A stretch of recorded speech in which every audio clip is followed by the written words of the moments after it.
Comunicación y vínculo emocional. Los animales interpretan el lenguaje corporal de manera efectiva.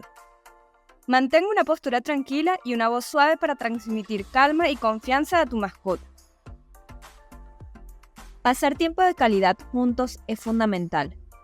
Juega, acaricia y habla con tu mascota para fortalecer el vínculo emocional.